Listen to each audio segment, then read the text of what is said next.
eh, a nuestro ponente para el día de hoy, que es el profesor Mariano Fernández Silano, que es médico epidemiólogo, doctor en educación, mención tecnología y educación a distancia, postdoctorado en filosofía y ciencias de la educación, profesor titular de la Escuela de Salud Pública de la Facultad de Medicina, coordinador de investigación y jefe del Departamento de Educación a Distancia.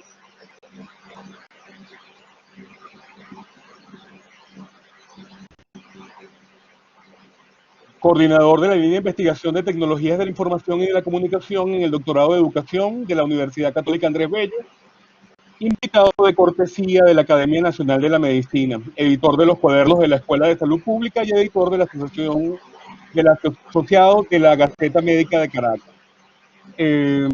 Bueno, lo dejamos en las manos del profesor Mariano Fernández. Que tengan, espero que disfruten y puedan aprovechar la actividad.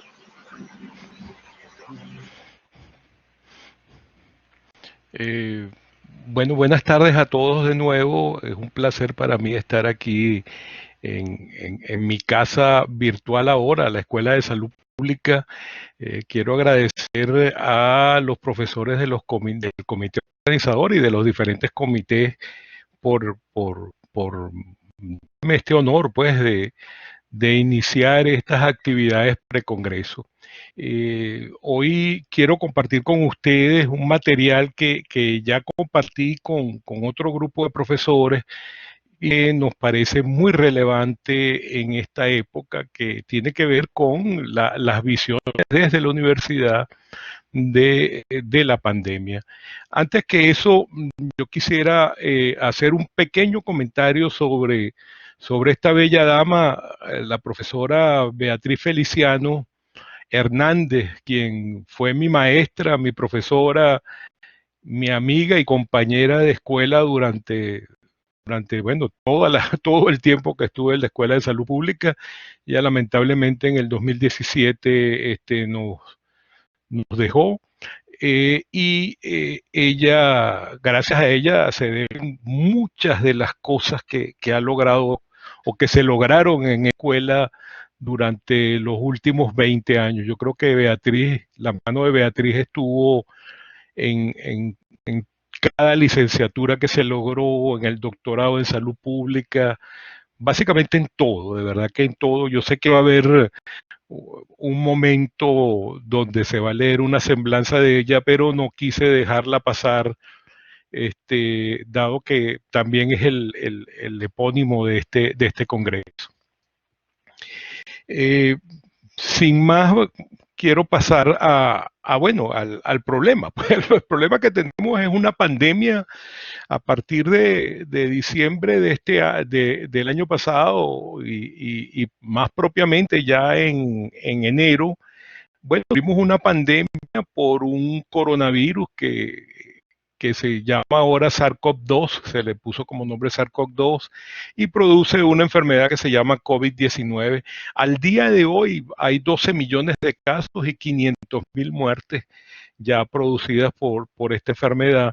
Yo voy a dar un pequeño paseo en lo que es la pandemia, ¿no? Creo que hay un pequeño retardo en cuanto al pase de las diapositivas y me disculpan que de repente no estén enlazados.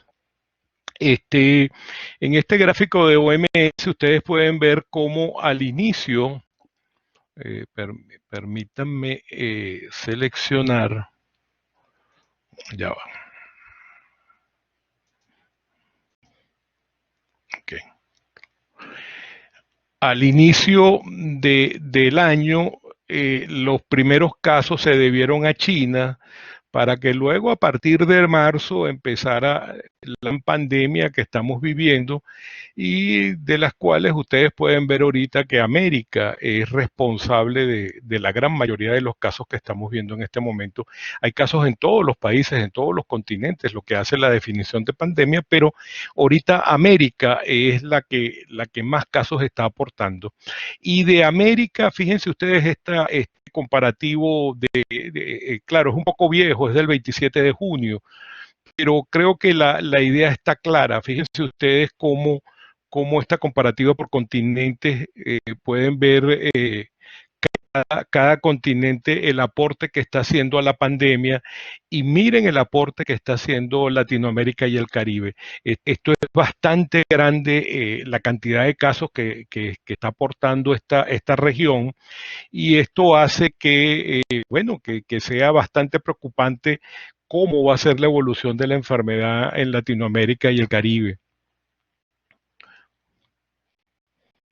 Eh, Se me fue. Un momentico. Ajá. Se montó un poquito. Por favor, no. No, yo paso la diapositiva, por favor, gracias. Este, este es el acumulado de casos donde podemos ver cómo esta gráfica la pongo, que es de esta gente de Our War in Data, donde nosotros podemos ver cómo comenzamos un poco tarde nuestra epidemia en Venezuela, pero fíjese que hemos ido, o lo que se ha llamado, poco aplanados, ¿no? A diferencia de la morfología de otros países de Latinoamérica y del mundo. Aquí tienen ustedes unos ejemplos de Estados Unidos, de Brasil, la India, que son de los primeros casos en este instante. Cómo la morfología de nuestra enfermedad ha ido cambiando. Cuando hacemos una gráfica exponiendo esto trato de que vean lo mismo, ¿no? La misma idea. Fíjense la morfología y las tendencias de la enfermedad en distintos países, en algunos de los países que tienen la mayor cantidad de casos, y cómo lo está haciendo Venezuela, ¿no? De eso estamos pensando justamente que Venezuela va a seguir de alguna manera las tendencias que han demostrado el resto de países, ¿no? Eso es lo que nos hace concluir, y yo estoy seguro que para nadie es una sorpresa, bueno, que la escalada de casos va a ser cada día mayor, ¿no? Tenemos 8.010 casos al día de hoy. Este gráfico es de la página patria del contagio oficial de casos, donde podemos ver cómo están subiendo los casos, están incrementándose los casos, cerca de unos 200 casos diarios, ¿no? Aquí lo podemos ver también muy significativo, cómo hay un incremento importante de los casos por semana epidemiológica. Lo que nos está diciendo, bueno, que hay un incremento de casos importante, pues que se está produciendo un aumento importante de los casos, sobre todo debido a transmisión de tipo comunitaria. Aquí están las defunciones, fíjense cómo hubo 30 defunciones durante junio, y en lo que va de julio apenas van 23, lo que por supuesto nos hace pensar que va a haber una cantidad de defunciones mucho mayores. La distribución por entidad geográfica nos da cuenta de los problemas tan graves que tenemos desde el punto de vista de las migraciones que van llegando. Fíjense ustedes los estados Apure, Bolívar y Táchira, y del mismo estado Zulia, donde además se produce este brote a nivel del mercado de las pulgas.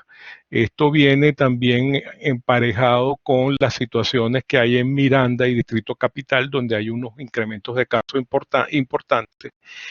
En Nueva Esparta, bueno, al parecer la situación se controló. ¿Se acuerdan que hubo el problema con la escuela de béisbol, la escuela de deporte?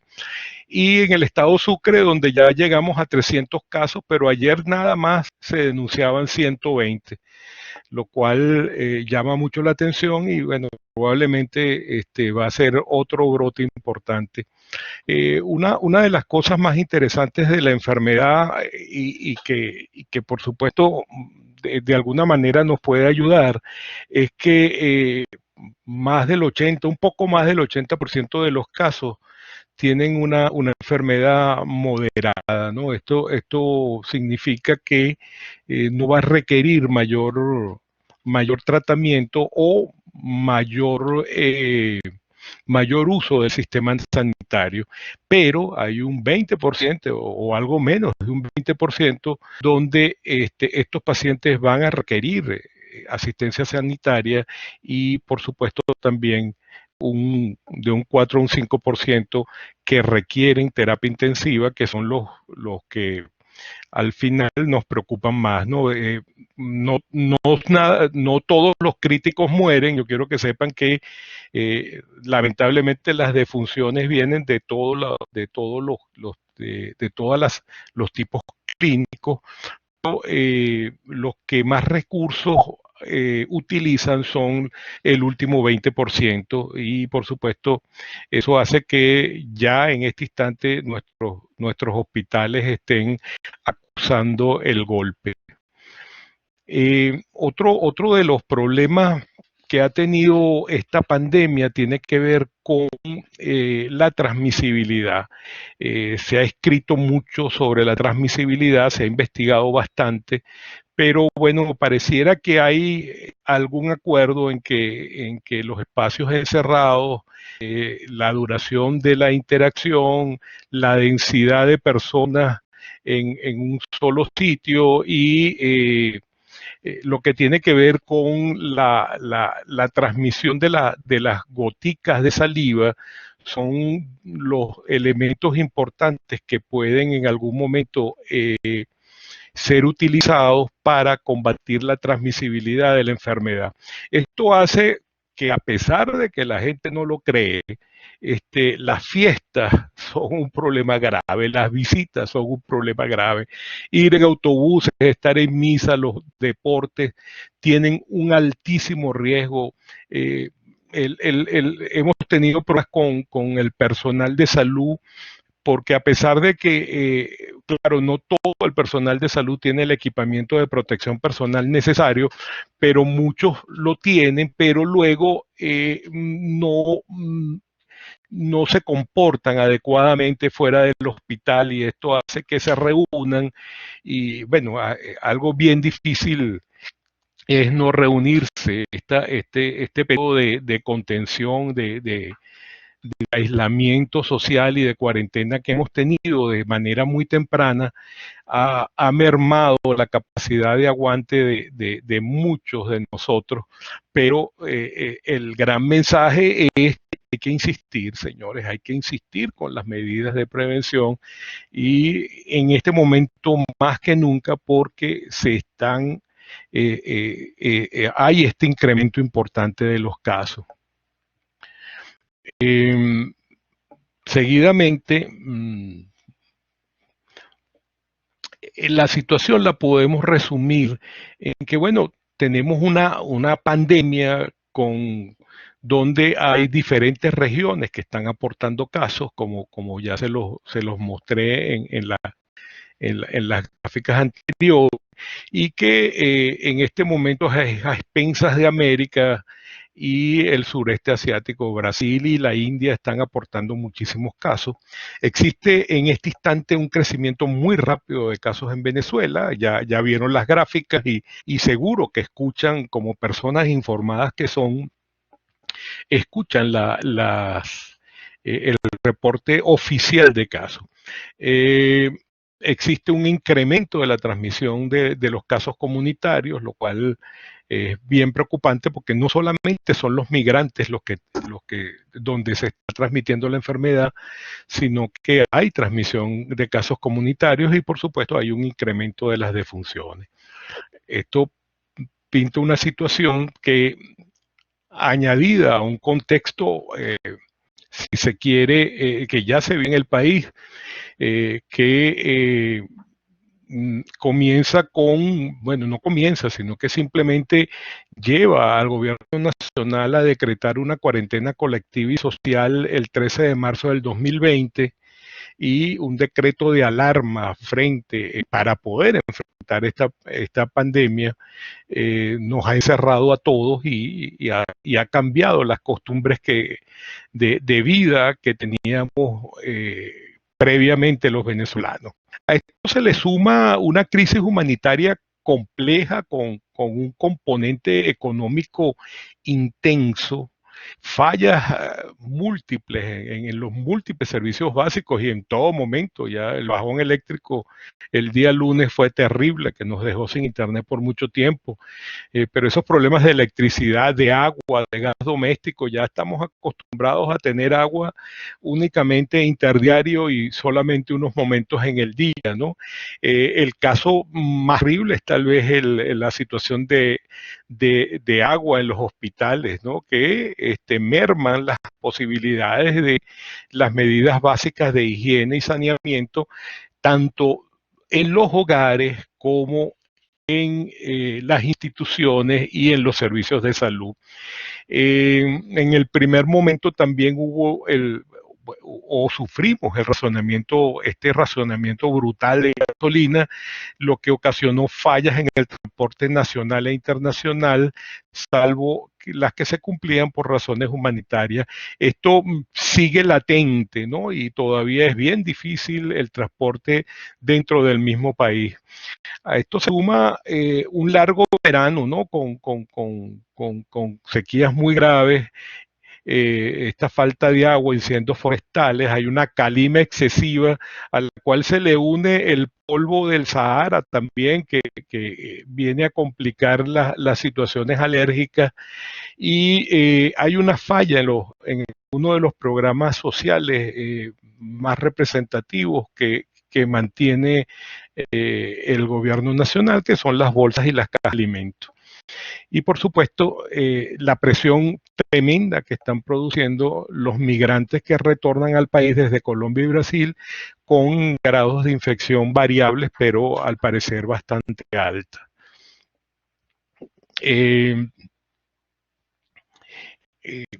Sufrimos una vulnerabilidad importante del sistema de salud. Ya antes de pandemia había un colapso, o se podía hablar de un colapso de la infraestructura de la red de servicios de salud y hospitales. A pesar de eso, el gobierno nacional informa en cadena que tiene 11.500 camas hospitalarias disponibles para enfrentar la pandemia de manera pública y privada, y de estas tiene además unas 400 camas de terapia intensiva con ventilador. Como ustedes comprenderán que si el ritmo continúa, el ritmo de casos continúa, y claro, no todos los casos que aparecen diariamente van a requerir camas de hospitalización. Ya recuerdan que vi un gráfico donde solamente el 20% lo va a requerir. A pesar de eso, es seguro que en algún momento la cantidad de camas falle más temprano que pronto, ¿no? Les decía, un 70% de fallas en el suministro de agua en los diferentes hospitales. Esto se ha agravado un poco en los últimos tiempos, y cuando se le pregunta si hay normalidad en las condiciones de los servicios, bueno, solamente un 9% se atreve a decir que la situación es normal.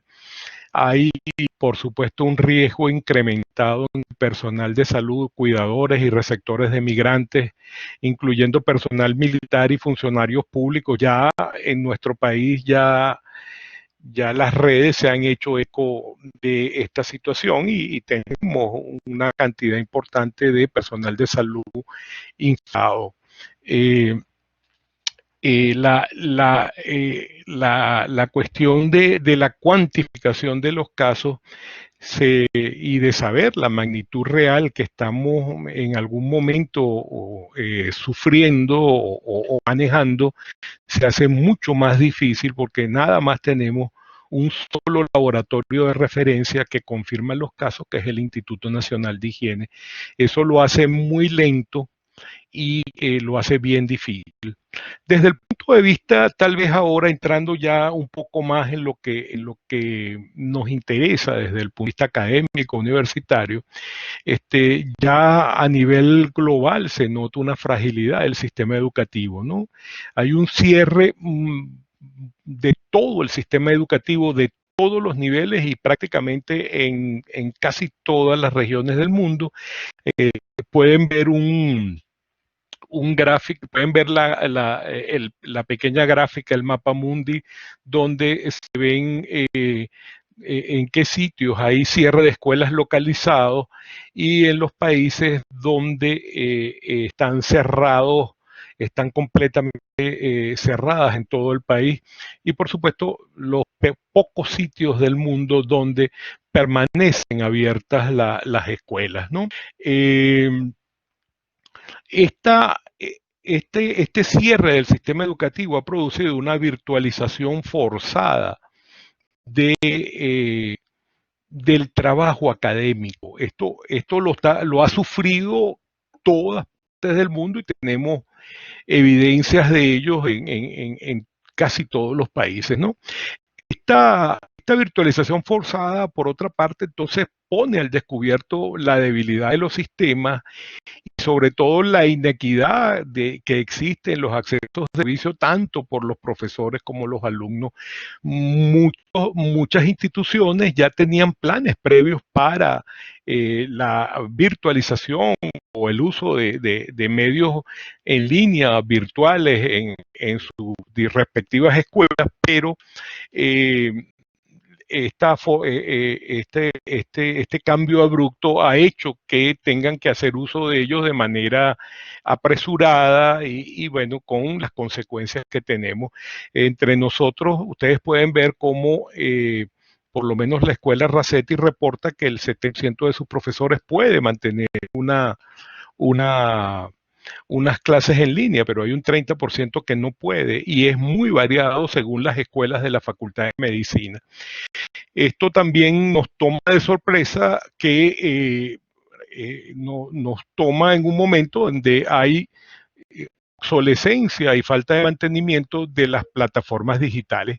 Y en pocas palabras, la pandemia ha evidenciado de manera notoria la brecha digital en que vive nuestro sistema educativo, sobre todo en Venezuela, ¿no? Hay escuelas donde ha sido bien difícil volver al trabajo, ¿no? Eh, seguimos con esto. Bueno, esto ya creo que lo había comentado. Muchas instituciones aceleran, pues, con esta virtualización sus planes de, de, de mudarse en línea o de bimodalidad de todas sus actividades docentes. Se ha incrementado grandemente la brecha digital y ya en el 2018 ya sabíamos que en los últimos años de esta última década se había disminuido la cantidad de población con acceso y para el 2018 el dato que tenemos es que únicamente el 62% de la población tenía acceso a Internet. Y por supuesto, el 20% menos poblado del territorio, es decir, toda la zona sur del país también carga con los peores accesos a servicios. O sea que además de tener una población con bajo acceso, tenemos zonas del país donde hay muy pocas posibilidades de conexión. Los dispositivos digitales, por otra parte, tienen un costo elevado. Ahorita cualquier cosa que sea en dólares para nosotros es bastante difícil y se calcula que estos dispositivos son inaccesibles en cerca del 70% de la población. Los gastos de reparación de los equipos ya obsoletos también se han elevado considerablemente, dado que existe una cantidad importante de los suministros que son importados o que se facturan en dólares. Esto también, por supuesto, continúa este problema, pues le da más énfasis al problema. En la Universidad Central de Venezuela hemos trabajado en lo que se ha llamado la educación en contingencia. Es una propuesta que sale a partir del apagón eléctrico del 2019, que yo estoy seguro que todos ustedes recuerdan y no con gratitud, donde nos quedamos sin luz completamente, en mi caso hasta sin comida. Pero en esos momentos de crisis, bueno, se avivan las inteligencias, se avivan los pensamientos de un grupo de personas, y gracias al sistema de SAP Pro UCB se realiza el primer curso de formación en contingencia bajo una modalidad de WhatsApp Learning, que era lo que funcionaba, pues funcionaban los teléfonos y funcionaba el WhatsApp. Entonces hicimos un primer curso, fue una experiencia bien interesante porque era el inicio pues de un plan B, de un plan B que ya debe ir por plan Z, porque, bueno, comprenderán. Durante esta pandemia, tanto SAP Pro UCB repite su programa de formación en contingencia, pero esta vez unida al sistema de educación a distancia, al CEDUCB, y ha logrado realmente una plataforma de trabajo importante donde semanalmente hay un grupo de cursos que se le dictan a los profesores y estudiantes y al público en general para mejorar sus competencias digitales o sus competencias con las herramientas, con herramientas virtuales que le permitan entonces dictar sus clases y recibir sus clases. La UCB no ha sido la única, ¿no? Sino también la Universidad Católica Andrés Bello hace un esfuerzo bien interesante donde su consejo universitario aprueba, decide y aprueba un plan de desarrollo de las actividades docentes a distancia y universitaria, lo que le permite ejecutar en este momento el semestre abril-agosto 2020, que se está ejecutando de una manera, yo creo que bastante exitosa, ¿no? Este programa incluyó cursos virtuales que se llamó Docencia 2.0, la creación de un portal web de ayuda, el Centro de Estudios en Línea comenzó un respaldo documental en apoyo de la actividad docente. Como ven, esto es solamente un ejemplo de dos universidades, bueno, que han tratado de salir al paso de la pandemia, ¿no? Déjeme, ajá. Otro de los elementos que, que hemos tenido que lidiar y que yo creo que es muy importante para los universitarios y para los académicos es lo que tiene que ver con las noticias falsas que circulan a través de los grupos y las redes, ¿no?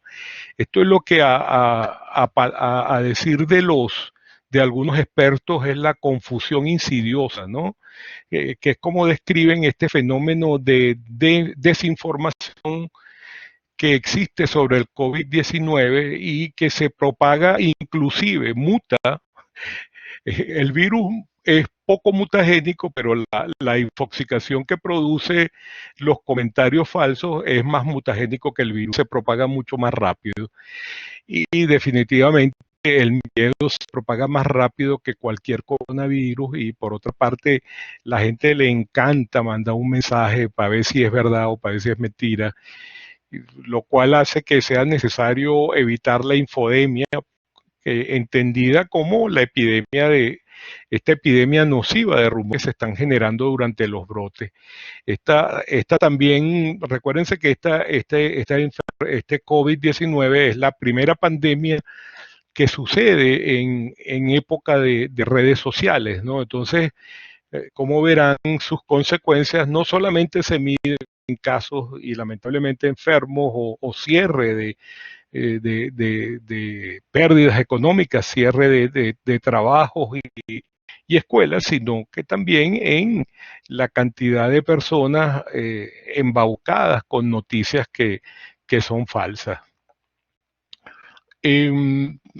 Situaciones que tenemos que tener en cuenta y que al final nos llevan al verdadero desafío, ¿no? O sea, esta pandemia nos está desafiando porque altera nuestro estilo de vida, pero altera completamente nuestro estilo de vida. No solamente el hecho de que yo no pueda salir, sino que el hecho de que yo no pueda trabajar. En Venezuela muchas personas viven al día, viven del trabajo que hacen durante las 24 horas de ese día, y eso es lo que les permite subsistir, pero esta situación desafía todo esto y lo que es peor, vamos rumbo no a una pospandemia, porque la gente dice que no, puesto que la pospandemia será, o sea, es decir, la pandemia como aquel momento en el cual la pandemia ya ha terminado, probablemente sea el año que viene, pero entonces tenemos una pandemia prolongada a la cual hay que hacerle frente de alguna manera a través, por supuesto, de la flexibilización y tal vez de la nueva normalización. Una flexibilización que para nosotros en epidemiología tiene que ser bien razonada y comprendida, ¿no?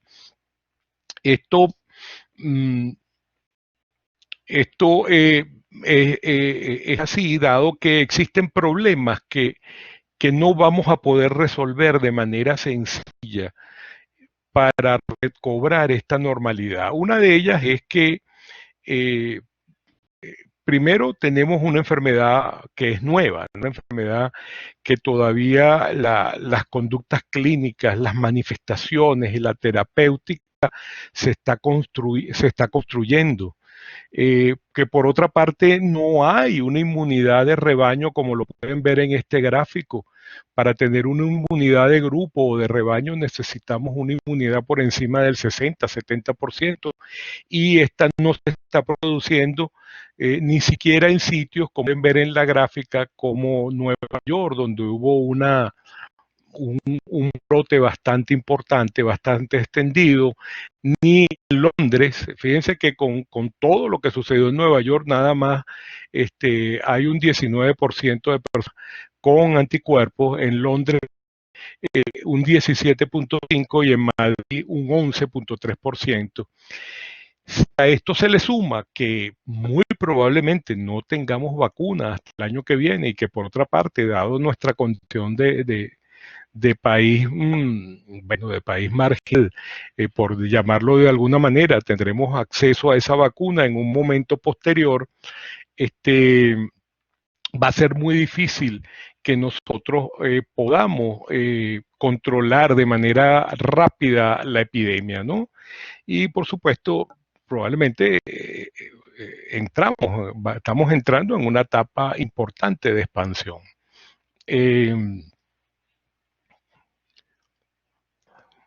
Esto ha hecho que muchas personas hablen de mantener las medidas de prevención. Aquí hay un ejemplo de un médico chileno que habla de una pirámide de prevención que se basa en un modo coronavirus de vivir, que significa simplemente que tenemos que continuar con el distanciamiento social, hacerlo una norma, el lavado de manos permanente, el uso de mascarillas fuera de la casa e inclusive en la casa si tienen pacientes.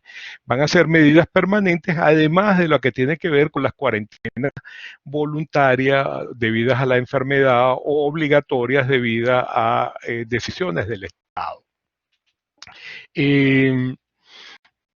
Algunos autores han hablado de una vida normal que se caracterice por, como lo ven en esta gráfica, en esta infografía de AFP, de las grandes concentraciones, distanciamiento en los sitios de trabajo, el uso de tapabocas, que ya es prácticamente obligatorio, desplazarse no en transportes públicos masivos, sino más bien en vehículos individuales, optar por ir a pie o en bicicleta. Hay que inventarse algo nuevo con respecto a los deportes. Debemos trabajar la enseñanza a distancia y virtual, el refuerzo del sistema inmunitario a través de la vida sana, la alimentación variada, saludable y el ejercicio, el uso de los servicios digitales y la infociudadanía y por supuesto mejorar la higiene general de las personas y de nuestra vida cotidiana.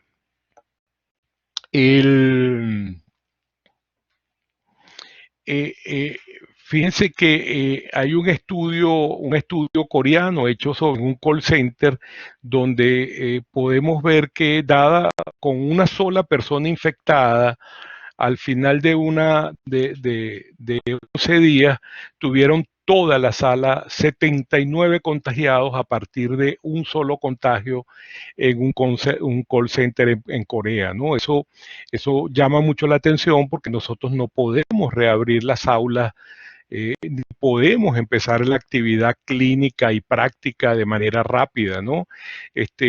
Alguna de las recomendaciones de los autores de estos artículos es utilizar los mismos ambientes, pero utilizar ventilación natural y una separación de 2 metros.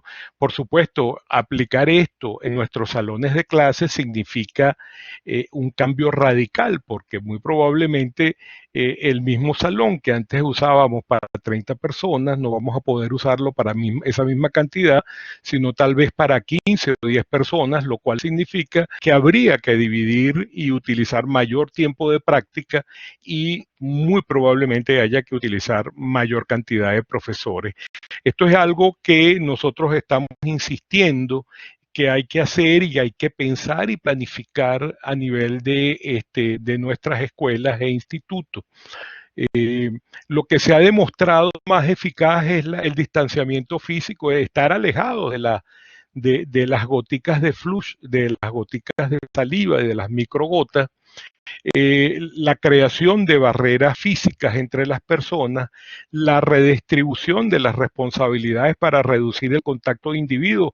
En cuanto a la parte administrativa y laboral, por supuesto, hay que buscar cuáles son las actividades medulares para que, por ejemplo, la universidad siga funcionando. Es necesario que la universidad siga funcionando. Entonces, hay cantidades de procesos administrativos que están parados desde la pandemia, que estamos tratando de recuperar a través de turnos en los diferentes servicios, ¿no? Y claro, el uso obligatorio de las mascarillas, bueno, ya yo creo que creo que lo voy a repetir algunas veces más, pero sepan que es así, pues, y además con disciplina, ¿no? No solamente utilizarlas, sino que utilizarla en la calle y utilizarla con todas las personas. Vamos a esperar. Como les decía, hay que planificar y organizar la presencialidad, ¿no? Tiene que haber eso para poder recuperar las funciones administrativas y de soporte de la actividad académica, si no, no vamos a poder tener de nuevo una universidad funcionando, que es realmente uno de nuestros objetivos y es una de las cosas que queremos recuperar al menor plazo posible, ¿no? Esto significa además clasificar según el riesgo de las personas, por edad, por habilidades, por la importancia de los roles que desempeña y bueno, si es convaleciente o no de COVID-19. Es necesario el escalonamiento de los horarios. El escalonamiento de los horarios también puede traer consigo una necesidad de contratación de mayor mayor personal. Pero bueno, pensamos que hay que planificarlo porque si hay las condiciones, de repente siempre dice, bueno, no tenemos dinero, la universidad está en quiebra, no sé qué cosa, pero también estamos en quiebra si no calculamos cuánto necesitamos hacer las cosas, ¿no? Hay un acondicionamiento físico, ya ustedes vieron bueno, muy rápidamente los gráficos de la actividad de call center. Necesitamos distanciamiento y también necesitamos desinfección. Es decir, que tú en el salón que antes metías a 30 alumnos, vas a meter 10 y vas a atenderlos y luego es necesario hacer una labor de desinfección mínima de los ambientes, ¿no? Y por supuesto también hay que hacer una mejora de la accesibilidad a los lugares de trabajo.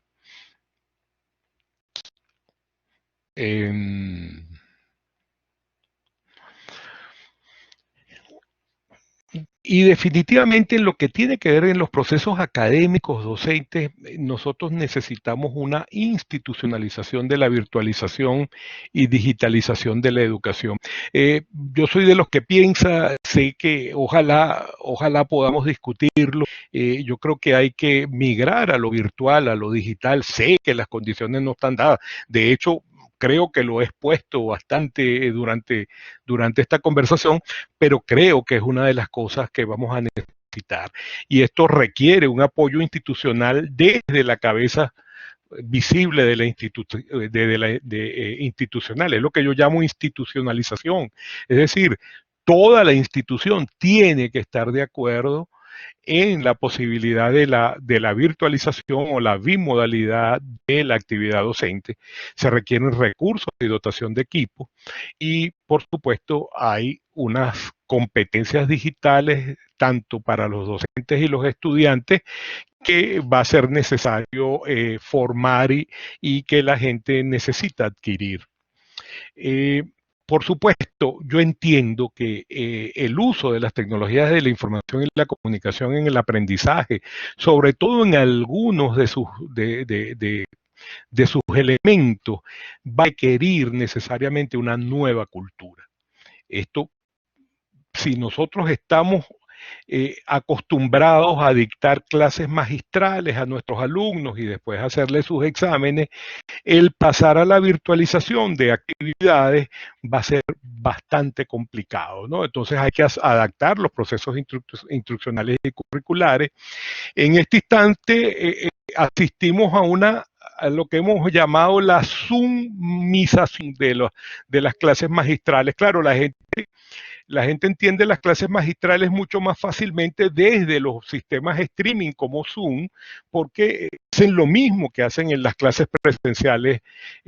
Simplemente se paran frente al alumno y dictan su clase, lo cual es interesantísimo. Yo creo que ha ayudado mucho ha permeado dentro de la tanto del grupo docente y estudiantil, ha permeado en cuanto a la aceptación de la digitalización de la actividad. Perduran problemas importantísimos en cuanto a las clases prácticas, pero es necesario que las clases prácticas estemos muy pendientes de cuáles son los objetos, cuál es el objetivo de esa clase práctica, porque si en el hospital, por ejemplo, ¿no? Sé que hay muchísimas cosas donde la presencialidad, y estoy de acuerdo, es mandatoria, es indispensable, pero si la persona lo que necesita es un paciente para aprenderlo a interrogar, no necesariamente el estudiante tiene que ir a un hospital. Uno puede practicar interrogatorios a través de medios virtuales como el propio Zoom. El otro problema que necesita, que requiere un cambio cultural es la evaluación de los aprendizajes. Nosotros tenemos que aprender que lo que vamos a evaluar es lo que el objetivo instruccional o curricular de la asignatura nos exige. No, el muchacho no necesita saberlo todo, el muchacho tiene que saber exactamente lo que se le está exigiendo a través de un programa. Definitivamente hay que reducir la brecha digital, hay que ampliar el acceso a las tecnologías y, como ya los decía, hay que mejorar las competencias digitales tanto del estudiante como del profesor y bueno, yo llego a más, hay que aumentar las competencias digitales del ciudadano, porque vamos hacia una nueva sociedad que va a ser digital, no solamente la educación, sino que muchos de los trabajos, muchas personas ya están cambiando a teletrabajo, muchas compañías están enviando a sus personas, a su personal a que trabaje en las casas y, por supuesto, la ciudadanía tiene que aprender esta nueva forma. Insisto, esta es una nueva cultura, lo cual un cambio cultural se podrán ustedes imaginar las complicaciones que da. De manera tal que la pandemia COVID-19, bueno, le ha dado no sé si un impulso o un empujón a la educación del siglo XXI, porque bueno, está creando a pasos agigantados los hitos de una nueva forma de educación para este siglo, ¿no? Nosotros siempre pensamos que era la forma de educación que vivimos, lo que nunca soñamos, bueno, nunca tuvimos esa pesadilla de que iba a haber algo como esto que lo iba, este tsunami que iba a impulsarnos hacia este sitio, ¿no?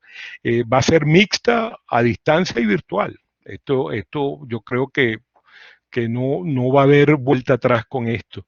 La digitalización ha sido un elemento clave en la capacidad de respuesta de los sistemas educativos en los distintos ámbitos. La digitalización, la educación virtual, la educación en línea, la educación a distancia, ha sido la única forma en que muchas escuelas, universidades han logrado subsanar este bache tan grande que ha supuesto la pandemia. Avanzar de la inercia de un modelo educativo esencialmente presencial para construir una educación de calidad, adaptada a las necesidades actuales y futuras, con la flexibilidad de enfrentar las contingencias. Yo creo que esto resume de manera bastante aceptable este nuevo modelo educativo con que vamos a tener que encarar lo que queda del siglo XXI. Audrey Azoulay de la UNESCO nos dice que hay que repensar la educación, ampliar el aprendizaje a distancia y hacer que los sistemas educativos sean más resistentes, abiertos e innovadores.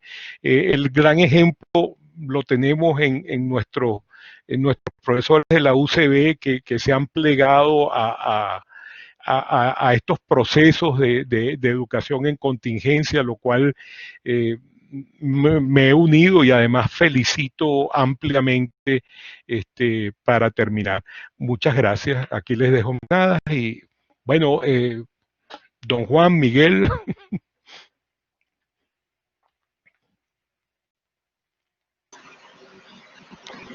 Sí, bueno, muchas gracias al doctor Mariano Fernández por tan magistral exposición y tan fructífera, a pesar de que el internet nos ha castigado muchísimo aquí, pero la hemos seguido.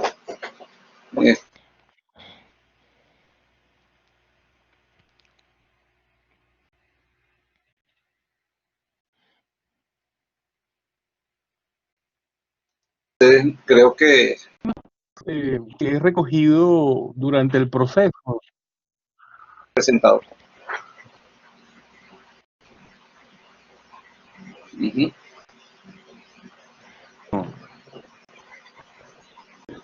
Le comento que tiene unas preguntas que he recogido en el chat y quisiera leérselas para ver si podemos dar respuesta. Adelante, wow, Miguel, por favor. Hay mucho ruido de fondo. Okay, eso. Muchísimas gracias. Mío. Un joven, no, creo que es el profesor Juan.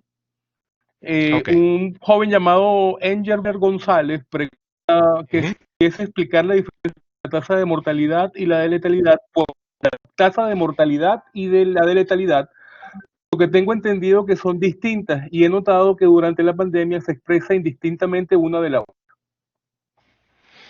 Sí, ¿tienes alguna otra? Sí, ¿tienes alguna otra semejante?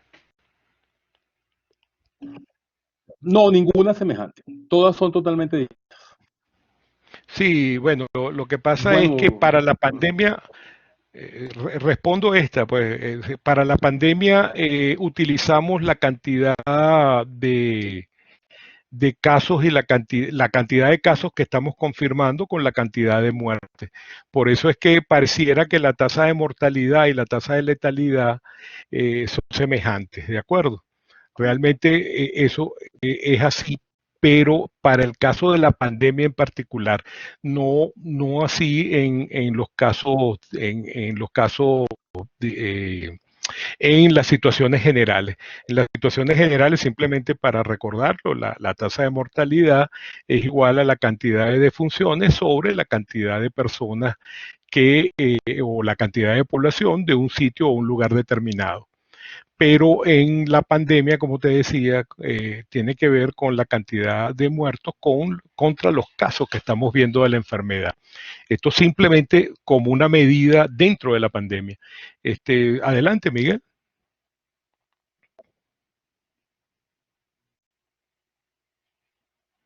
Se me fue Miguel. Bueno, por aquí estoy yo. Tenemos Adelante. También una pregunta del profesor, del doctor Hernán Málaga. Bienvenido, Adelante. Hernán. Que te pregunta si tienes la tendencia de muertes en general. O sea, me imagino que es la tendencia de mortalidad general, que si la tienes. Sí, bueno, primero que nada, Hernán, oye, un placer muy grande hoy, bueno, que tú me oigas, porque no te he oído ni te he visto, pero es de verdad que es un placer tener a este tipo de público de lujo con nosotros aquí. Sí, la tengo, pero por supuesto la estamos, eh, no, pensé que no iba a aportar mucho en relación a mostrar cómo se estaba comportando la mortalidad. Este, pero creo que eso no era exactamente lo que decía Hernán, ¿no? Para ver si encuentro Sí se está llevando un registro de mortalidad, pero La en base a pregunta, lo... la Ajá. pregunta, la pregunta específicamente dice, Mariano, para la detección temprana de casos, se está Ujú. buscando casos en la comunidad. Para tratar el tratamiento precoz de los casos clínicos para evitar que lleguen a los hospitales. Sí, esa es la teoría. Pues completamente, Pues, sí, eso es una completamente de pregunta, acuerdo. comentario, sí. Sí, es completamente de acuerdo, completamente de acuerdo. Chévere. Sabemos que se están haciendo despistaje de casos con pruebas rápidas a nivel de comunidad. Bueno, eso tiene algunos pormenores que no van al caso en este instante. Y entiendo que también se piensan hacer despistaje de casos en comunidad con PCR en los próximos días. Eso me lo comentaron, no estoy seguro de que se vaya a cumplir. La próxima pregunta, Miguel. Saludos, Alejandro. Beatriz, gracias. Ya va, la profesora, la profesora Lambertini de odontología nos pregunta qué opinión tiene sobre los artículos publicados por Lidia Makoki y Ginny Cao, en la que habla sobre la transmisión del aire del SARS-CoV-2, destacando que inmediatamente después de la expiración,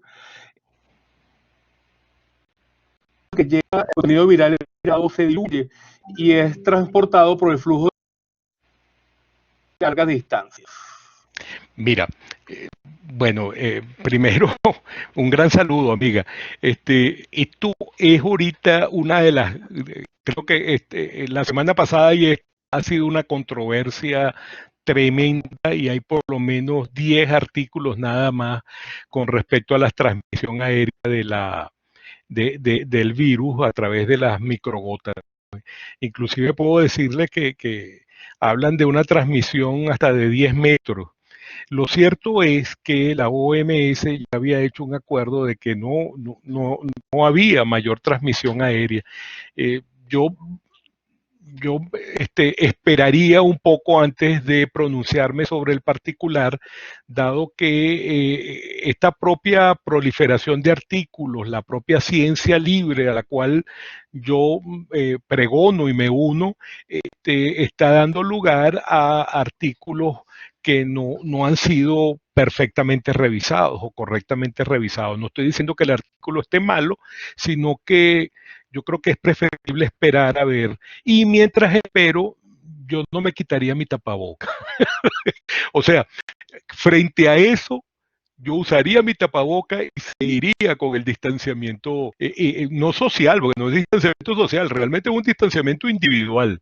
Yo creo que eso es mandatorio. O sea, el que no esté de acuerdo con eso, yo creo que va a tener problemas. Hay que lavarse las manos, taparse, bueno, tapaboca no, es mascarilla, o sea, es taparse la boca y la nariz, y pedirle a los otros que por ti también utilicen mascarilla. No hablen con nadie que no tenga mascarilla, así tengan una distancia prudencial. Yo creo que la protección es completamente bilateral. Yo me protejo y tú te proteges. Tú me cuidas y yo me cuido. Esto es importante en esta situación de pandemia donde vamos a tener que hacer un cambio radical de la manera en que nos comportamos. Adelante, Miguel o Juancito. Sí, vamos a darle también cabida a lo de la educación a distancia. Aquí está Cifrido Sánchez preguntando, Mariano, ¿cuáles son los componentes de este nuevo modelo de educación a distancia? Sí, fíjate, lo que nosotros pregonamos es que, bueno, por supuesto, las bases de la educación a distancia tienen que ver con el uso de la motivación y de algunos otros elementos. eh, eh, por supuesto, la gente tiene que querer hacerlo, y entonces tú tienes que lograr que el individuo quiera utilizar o quiera estudiar, ¿me entiendes? Entonces, es un trabajo que hay que hacerlo, ¿no? Son parte de esas bases de la educación a distancia, pero lo que nosotros pensamos es que el uso instruccional o educativo de las tecnologías de la información y la comunicación, es decir, de todas las herramientas tecnológicas, tienen que basarse necesariamente en la educación a distancia. Si bien es cierto, las tecnologías de la información y la comunicación han anulado las distancias. Acuérdense que la educación a distancia simplemente es la separación temporespacial entre el profesor y el alumno. Las tecnologías de la información y la comunicación, por supuesto, lo que hacen es que eh, extinguen o anulan completamente esa diferenciación. Entonces, nosotros pensamos que la manera de enfrentar el uso pedagógico de las tecnologías es a través de los basamentos de la educación a distancia. Recuerden que la educación a distancia entonces prepara los materiales para que un individuo, sin que tú estés presente, sea capaz de seguir una ruta de formación utilizando las instrucciones que tú le escribiste en un momento en el pasado. Entonces, eso es mucho más que pararse frente al celular y hacer un video de YouTube. Sin embargo, hay videos de YouTube que son una maravilla. Ustedes, yo estoy seguro que ustedes están conmigo, ¿no? El profesor del futuro, que el futuro, por cierto, es hoy, es YouTube. Igual que el doctor del futuro, o que también es hoy, es Google. Adelante, Miguel. Disculpa que pues, si quieres me pueden escribir a las coordenadas y yo puedo ofrecer materiales de educación a distancia.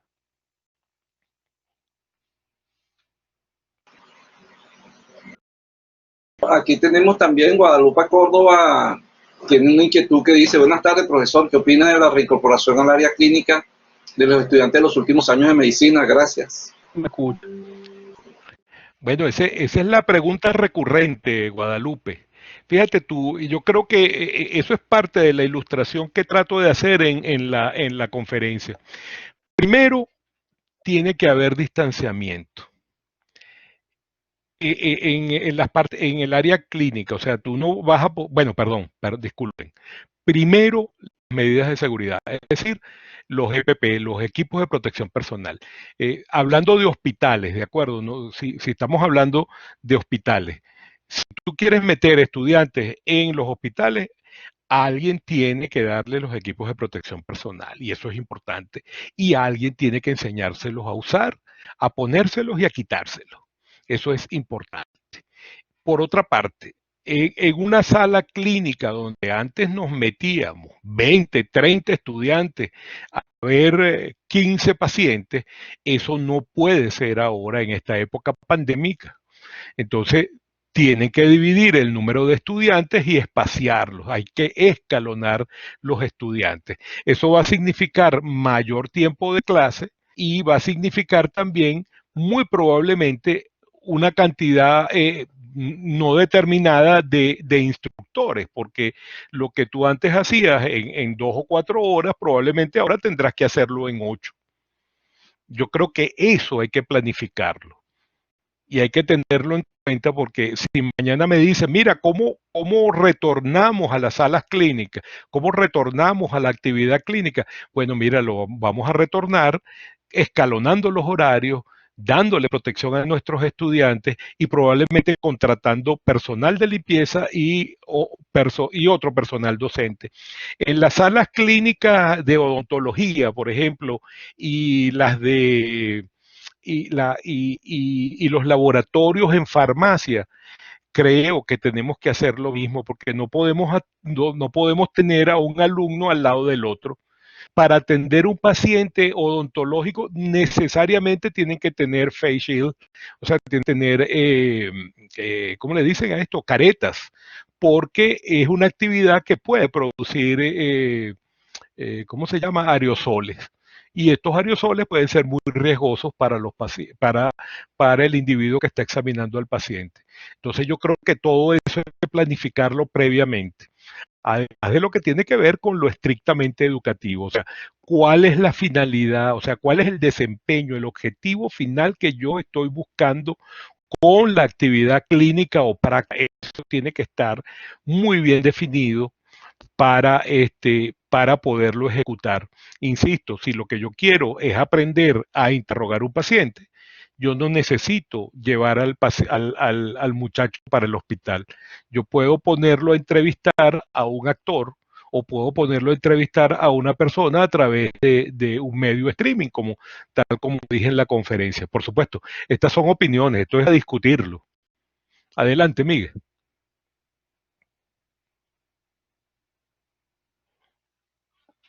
Estaba aquí hay varias preguntas. Pero aquí hay una pregunta que hace la profesora Queta.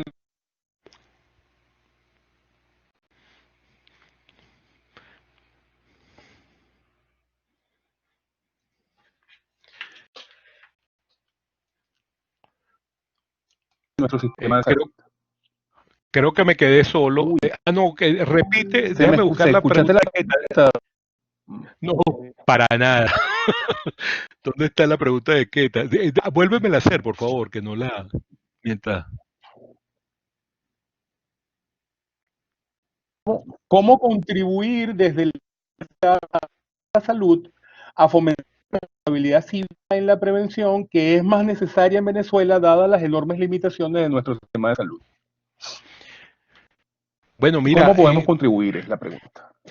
Sí, yo asumo, o sea, tal vez ingenuamente, igual que el equipo que me acompaña, compañeros de la Escuela de Salud Pública, que un inicio a esa contribución es conferencias como esta, donde podemos discutir estos temas.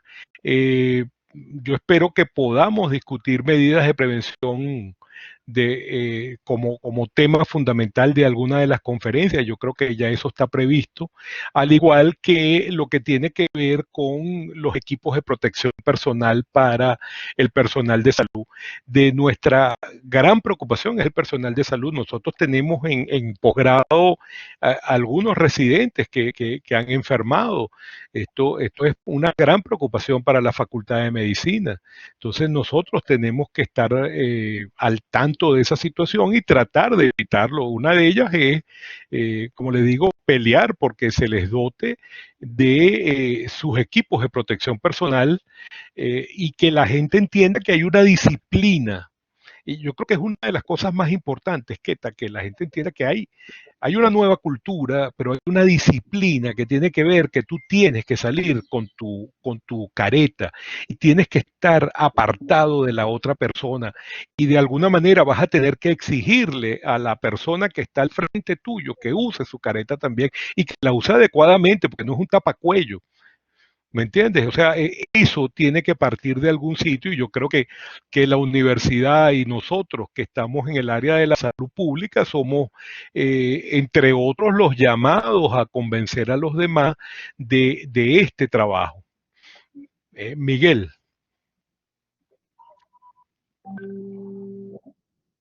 Para no encadenarme. No, bueno,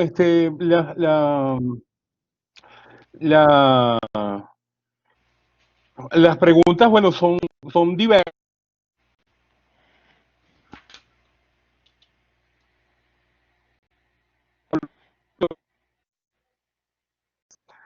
Y la educación a distancia, te refieres a podcast.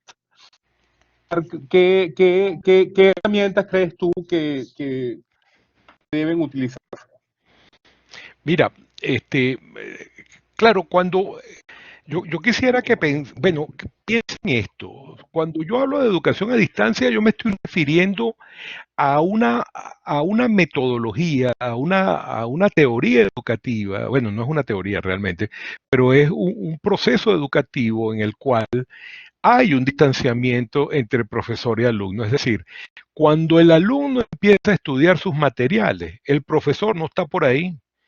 Por eso es que la educación a distancia, la primera educación a distancia fue por correo, ¿no? Entonces las diligencias del lejano oeste llevaban las cartas con los cursos con los cuales formaban a las personas en la costa oeste de los Estados Unidos. ¿Me entiendes? Eso es la educación a distancia. Entonces la educación a distancia, lo que nosotros proponemos es la que sea utilizada para empoderar al profesor cuando utiliza las herramientas tecnológicas, cuando utiliza el podcast, cuando utiliza eh, eh, el hecho a distancia o no, no tiene que ver con lo síncrono.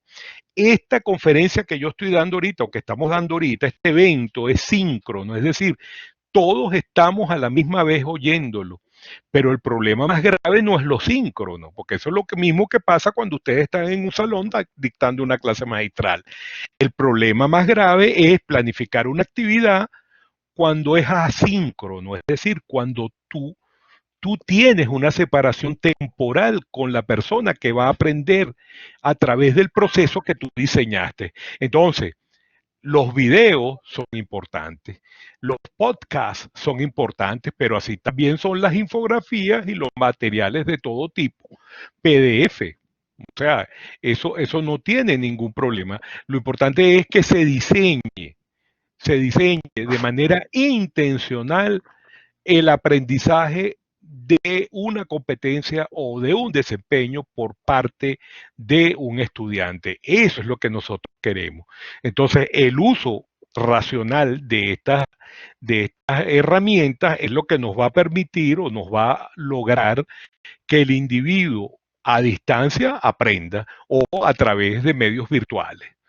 En este instante se confunde educación a distancia con educación virtual, pero a pesar de que, como le decía, regularmente se utiliza de la misma manera, pero no son necesariamente los mismos porque se diferencian en las teorías sobre las cuales se sustenta el trabajo que se hace o el aprovechamiento que se hace de las diferentes herramientas tecnológicas. Eso es básicamente lo que queremos expresar. Dime, Miguel. Chévere. Bueno, aquí ya sí para terminar, ya tenemos un buen rato aquí y está interesante. Hay dos preguntas muy similares. Eh, ¿Cuándo estima? Y Ediana Camargo pregunta, ¿la plataforma de la UCB está preparada, aulas virtuales, repositorios, etcétera, etcétera, para la educación a distancia de todas nuestras carreras? Eso es una pregunta con truco, Diana. Fíjate tú, la preparación, la preparación del campus virtual de la UCB para el uso de las distintas carreras o de las distintas asignaturas pasa por el trabajo de cada uno de los profesores. ¿Me entiendes? O sea, en los repositorios, ¿quién va a ser el repositorio? Yo sé de epidemiología, bueno, algo de epidemiología y sé algo de tecnología de la información y la comunicación, pero yo no puedo dar clase de higiene de los alimentos, por ejemplo, que es la asignatura tuya, Miguel, o de Juan. Eso pasa porque ustedes elijan los materiales que van a ser colocados en el repositorio. Es decir, es un trabajo que hay que hacer y que no se ha hecho en la mayoría de los casos porque como dije hace un rato, la virtualización fue forzada. Hemos estado trabajando porque los profesores monten sus diferentes contenidos en la plataforma, pero eso no se ha logrado completamente. Entonces muchas personas eh, tienen ya preparado su plataforma, pero otros no. El otro problema es que el campus virtual lamentablemente es una versión anterior, o sea, ya hay versiones más nuevas de Moodle, que es la plataforma sobre la que está el campus virtual, que son mucho más eficientes, pero en este momento no la podemos cambiar. La misma plataforma informacional, o sea, informática de la universidad es obsoleta, pero es la que tenemos y funciona. Lo que yo te pido, Diana, es que tratemos de utilizar los recursos que tenemos en este momento porque son válidos para usarlos. Es como, bueno, de repente cambiando de tema, Vale, dime. Ajá, dime, Miguel, ¿qué me ibas a decir? Disculpa. chévere. Aquí ahorita, bueno, como les decía, aquí tenemos ahorita en presencia el profesor Martín Ant.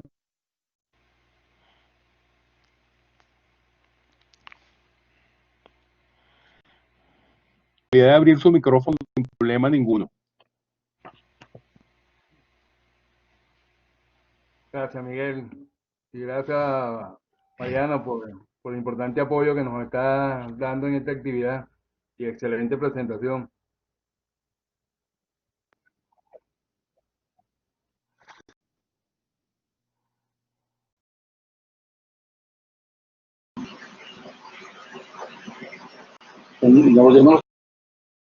No sé si fue que me fui. ¿Estás ahí, Martín? Yo creo que era yo que no lo oía tampoco. Sí, no sé si me oye, ¿no me escuchan? Sí.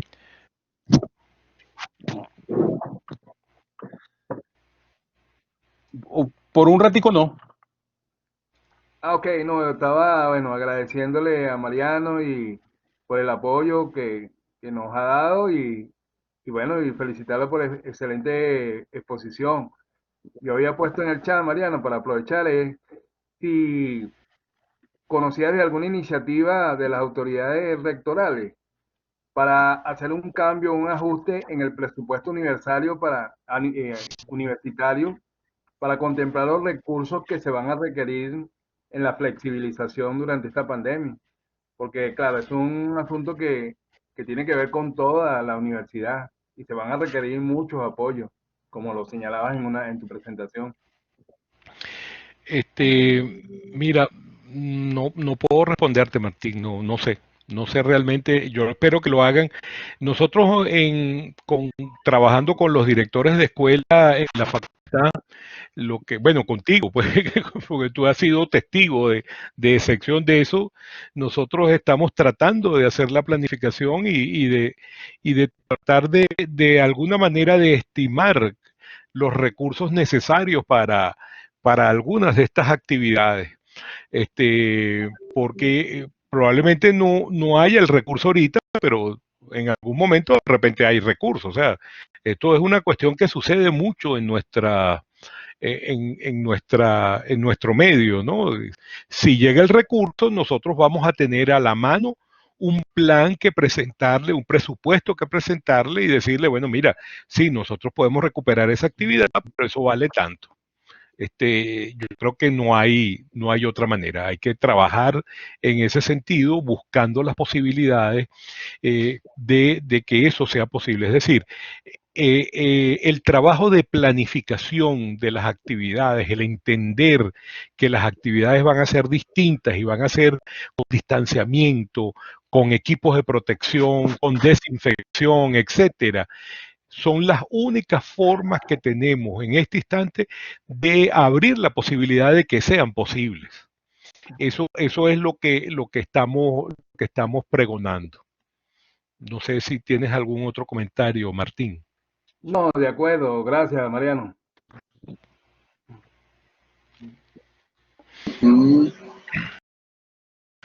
Ahora, esta última pregunta para que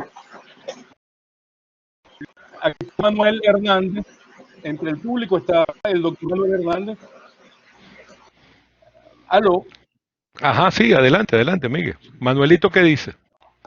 Entre el Muchas gracias, Manuel.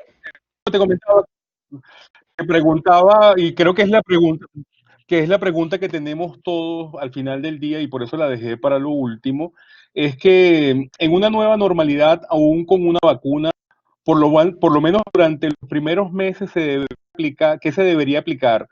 Pensando, por supuesto, en otras vacunas como el sarampión, es decir, si es que llegada a la vacuna no significa que acaba el COVID-19. Bueno, es otra pregunta con truco. Gracias, Manuel. Este, lo que sucede es lo siguiente. eh, se está trabajando. eh, la, lo, Fíjense, ustedes saben que los virus respiratorios en general dan una inmunidad bastante corta, ¿no? Y además de las mutaciones, hay una inmunidad bastante corta. En este momento se piensa que la inmunidad que está produciendo el coronavirus, este coronavirus, el SARS-CoV-2, puede llegar bueno, a unos cuantos meses, ¿de acuerdo? Entonces, realmente es una cosa que se tiene que estudiar, que se está estudiando. Entonces, eso hace que la llegada de la vacuna no necesariamente sea la solución del problema. Va a ayudar en mucho, va a ayudar en mucho, pero lo que uno lee con regularidad es que, tal como dice Manuel, va a haber una nueva normalidad en la cual vamos a tener que estar más pendientes de estas noxas y de los microorganismos que están alrededor nuestro. Esta enfermedad, el coronavirus, como ustedes saben, era esperada desde hace algún tiempo en el sentido de que se sabía que podía saltar un virus a través de un cruce de especies, podía saltar un virus que no pudiéramos combatir, que fue lo que sucedió en China, pues. La posibilidad de que esto vuelva a suceder es pequeña, pero puede suceder, pues. Lo otro es que tenemos encima todas las otras demás, todas las otras enfermedades infecciosas, ¿no? Entonces, en este instante tenemos dengue. Uno cuando ve los reportes de casos en este instante de pacientes sintomáticos respiratorios, tú dices, bueno, pero esto parece un dengue. Entonces tú dices, bueno, de repente es un dengue. Inclusive tienen una trombocitopenia, o sea, tienen disminuidas las plaquetas. Entonces vamos a tener que convivir con una cantidad de enfermedades, y estar preparados. Yo creo que en ese sentido, y dicho sea de paso, yo hablé un poquito mal de las redes cuando hablé de infodemia, pero yo puedo decirles que yo comparto actividad con redes de conocimientos reales bajo plataforma WhatsApp, donde se analizan diariamente de 10 a 15 artículos preprint. Recuérdense que los artículos están prepublicados, o sea, no están siendo sometidos todos al peer review, o sea, a la revisión de los expertos. Entonces, para que el conocimiento sobre la enfermedad avance más rápido.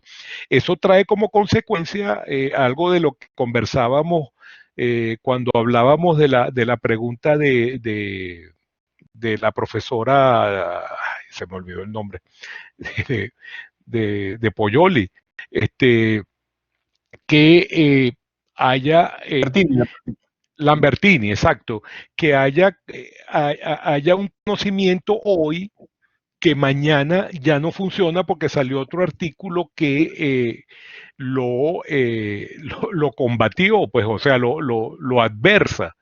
Eso está siendo muy difícil de trabajar, ¿no? Hay lo mismo de la transmisión aérea. OMS decide que la transmisión, lo dice públicamente, que no hay transmisión aérea, pero ya tenemos 10 artículos que dicen que sí, nuevamente en estos últimos 5 o 6 días. Entonces, bueno, nosotros esperamos que la ciencia abierta y los preprint tengan o desarrollen un propio sistema de autorregulación que nos permite el aprovechamiento de la ciencia abierta, que definitivamente es necesario. O sea, nosotros necesitamos ciencia abierta. Si no, yo creo que si, por ejemplo, si los chinos en enero no hubieran compartido el genoma del virus, no hubieran compartido las primeras pruebas diagnósticas, los primeros PCR al mundo a través de la ciencia abierta, la situación que tendríamos ahorita sería distinta, sería mucho peor. Entonces yo creo que la ciencia abierta es necesaria, entonces tenemos que luchar porque haya un mecanismo de regulación de estos papers de publicación temprana, de manera tal de que pueda ser aprovechada. Uno de los medios que estamos teniendo es, como les digo, los grupos de expertos. Yo estoy seguro que muchos de ustedes comparten grupos de expertos en los cuales se discute material sobre sus áreas de competencia. Es la única manera en que tenemos ahorita para poder defendernos de la gran avalancha de información que se está generando. Claro, yo creo que esto puede ser una conferencia más, pues lo de la ciencia abierta, los preprint y etcétera, es todo un tema importantísimo de conversación posterior, Miguel. Adelante. Bueno, Bueno, Nacho. de verdad, muchísimas gracias por su presencia y voy a darle la oportunidad al doctor Juan de Bueno, pedirle a los que no pasamos las razones de tiempo. Los voy a Juan Muñoz para que nos...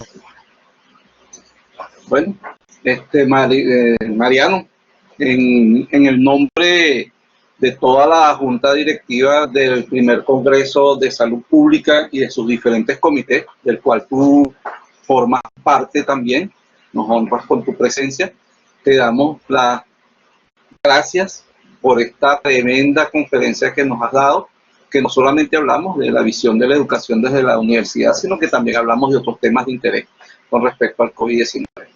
A esa presencia nutrida que tuvimos tanto de estudiantes como de altas personalidades, tanto de gobierno como de otras universidades extranjeras inclusive, y de nuestros propios compañeros que están en el extranjero. Un abrazo a todos, un abrazo Miguel, Mariano, un abrazo Miguel también. Ha sido muy amena esta charla y realmente estamos completamente felices con la realización de esta actividad que marca el lanzamiento del primer Congreso de Salud de la Escuela de Salud Pública, para el conocimiento de todos los presentes. Entonces ya tendrán noticias de nosotros en los próximos días. Gracias, Mariano, un placer. Gracias, Juan. Gracias, Miguel, por haberme hecho el quite. Bueno, y gracias a todos por haberme soportado. Y buenas tardes. Quisiera que cualquier duda o comentario lo hagan llegar a través de los canales de la escuela, los canales de la Escuela de Salud Pública. Seguro que van a llegar hasta nosotros y quedamos a su completa orden